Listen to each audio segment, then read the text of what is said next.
Welcome everyone to Business Spotlight, a series of interviews where we hear from businesses and individuals who are doing amazing things to their community and at the same time pivoting their business in a way to accommodate for these difficult times. Today, I have the pleasure of having Rachel Benson with me. Rachel is an amazing therapist and she will tell us a little bit more about herself. Welcome, Rachel. Thank you so much, Hala. So happy to be here with you today. I am super excited to have you here today. So, Rachel, would you tell everybody who you are and what you do? Absolutely. So as Hala said, my name is Rachel Benson, and I'm a licensed clinical social worker, which is just a mouthful way of saying that I am a mental health therapist. And I treat all mental health issues, but I specialize in treating anxiety, especially in adults. Oh, wow. Speaking of anxiety, so let me ask you, did COVID increase or decrease the anxiety level and how the curve looks like? So tell us more about what you've seen from your clients. Yeah, so what I saw was in the first couple of weeks when the pandemic was first starting to, be talked about more and more, and the first time we got the stay-at-home order, people's anxiety definitely went through the roof. Not knowing what was going to happen, how long this was going to be for. How they were going to survive in their home. And so I saw a lot of clients really, their anxiety was really spiking. What I've then found though was that once people kind of settled down into their home and kind of got used to this staying at home thing, their anxiety actually for many people decreased a little bit because they sort of got comfortable. They didn't have to rush around to work and to all the activities that sometimes stress us out. And but now what I'm seeing is that the curve of anxiety seems to be coming back up as we were talking about opening things back up, because people are still a little worried about what does that mean for their health and their safety, and what is it going to mean to sort of go back to real life a little bit more. So I'm seeing the anxiety rise again in a lot of my clients. Oh, how interesting. I never thought about, that curve and it spikes and it dips and now it's spiking back up again. So it makes a lot of sense. And, this is from your client's perspective. How about from your perspective? Because I know you have a clinic, you have an office, you usually see people in person. How did COVID change the way you were operating your business? Yeah, well, it was so interesting because prior to COVID, I had been asked many times if I could do telehealth sessions, and I really used to avoid doing them. I think that I felt like maybe I wouldn't be able to see the other person's body language enough to get the full picture of what they were experiencing. And so I really hardly ever did telehealth sessions, maybe only if a client was sick and they really wanted to have a session, we would do that. But with COVID, I was sort of forced to try something that I was a little bit afraid of. And so, I decided about in the second week of staying home that I would do the sessions because I felt like my clients really needed them. And so I, did some research to figure out legally how to do telehealth sessions as a therapist.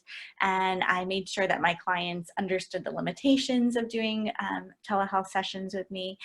But many of them wanted to do that. And so we started doing it. And what I've realized is that it is quite good. I can see them, I can see their facial expressions, they stay in the camera, and we're able to have great sessions even though we're not physically in person. So it's been a great transition.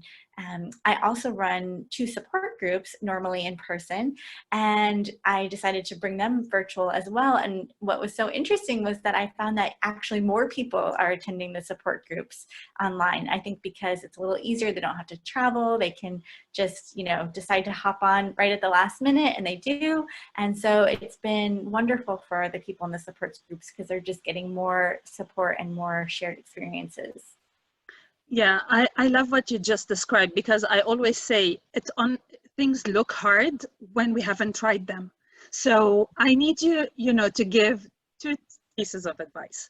The first one, what would you say to business owners, therapists or non-therapists, anyone who is saying that, oh, my business, I don't know, I don't do videos, I'm not too good, all these limitations. I know I had those, but, like you, I just decided that I must do it. So because it not only because of me, but because I'm also serving my clients. And this is exactly where you come from. When you think of the clients first, how I can be able to serve them. But how would you advise business owners who have these, limitations, or they think that they're not ready to take their business virtual? And the second advice I want you to give people who are feeling some kind of anxiety now, since things are going to be more open and we are moving from strict stay at home to a more flexible stay at home. So how would you advise these two types?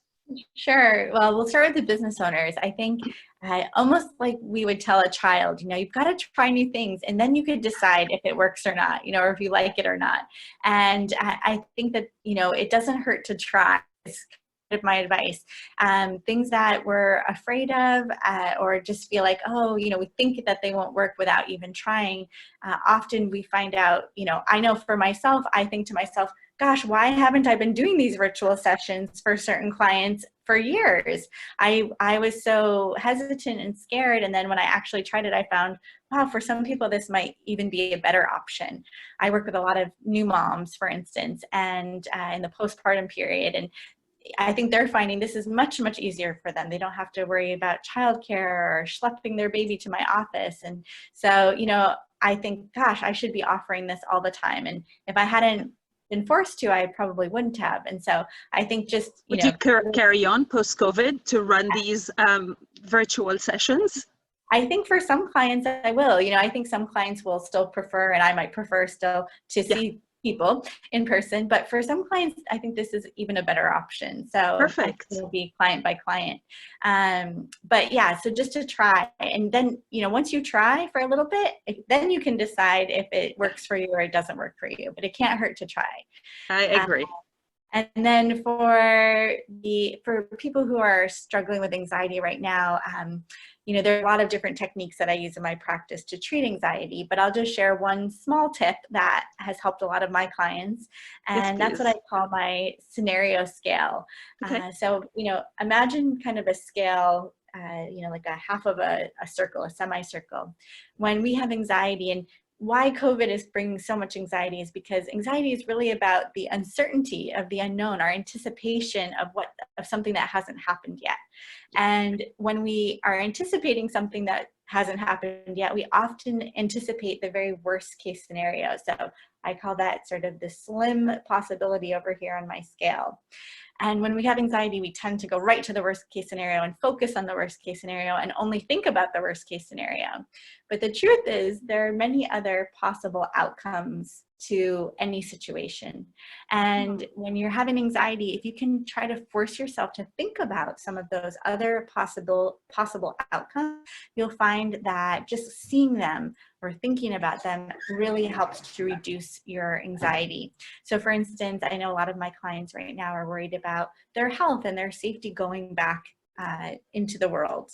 Yeah. And, we assume as just humans that, oh my gosh, the moment we go out, we're going to meet somebody with COVID and we're going to get it and we're going to end up in the hospital and that's going to be it. And that is one very slim possibility, right? But you also may go back out into the world with all of your protections and not interact with anybody with COVID, right? And be fine. And you may go out and you may run into somebody who isn't as, having their mask or their gloves, but you also don't contract it because you were outside and there was fresh air. And, so what I'm saying is, so how many scenarios do we need to think about? Like from one side that, I'm going to go out and nothing's going to happen, to the other end where, I'm going to get sick. How many scenarios is a healthy options to look at? Like I might contract the virus and not severely, I'm gonna be like super safe and take all the precautions. Are these enough scenarios, or do I need to come up with like 5 or 6 scenarios? I think 4 or 5 is a great number. Okay. Really, I think what happens is that people only can come up with a few scenarios, and so as many as you can come up with is great. So and trying to be realistic, because the thing with anxiety is sometimes those worst case scenarios are a little bit irrational, and so the other scenarios tend to be more logical based, and more realistic. as well. So Do you helping think people. people are more concerned about their own health, or is it they're concerned about other people's health? I think it depends on each person. So some people Okay. that have elderly parents that they're around a lot probably are maybe more concerned for their parents. Yes. Some people that have, are have immune Underlying conditions, themselves, yes. underlying conditions, may also be more worried about themselves. I think it just depends on Yeah. each person. Yes, I mean, Rachel, I could talk to you for hours because you are such generous with your information. Thanks a lot for sharing all this. And finally, if you are someone, or if there is someone out there listening to this and watching this video and is suffering from anxiety, or know of someone who is suffering from anxiety, especially in these, new times and difficult times, how they can best reach you? Sure. Well, they can always visit my website, which is www.tustincounseling.com. And all my contact information is on there. And so they can feel free to call me or text me or email me to reach out. And I usually get back within the day. So I would love to, help anybody who feels like they're struggling right now. Perfect. Thank you so much, Rachel. And all Rachel's information will be added to the text of the post so you can have easy access in case you want to reach out for her. And please do, if you feel that you are struggling, don't hesitate to reach out. She is super knowledgeable and super, super helpful. I would like finally to thank you so much, Rachel, for being on my Business Spotlight interview. And until we hug again, I wish you a lovely rest of your day. Thank you so much for having me. It was a pleasure. So great to see you always. Thank you, Rachel. Have a good day. Bye. Bye.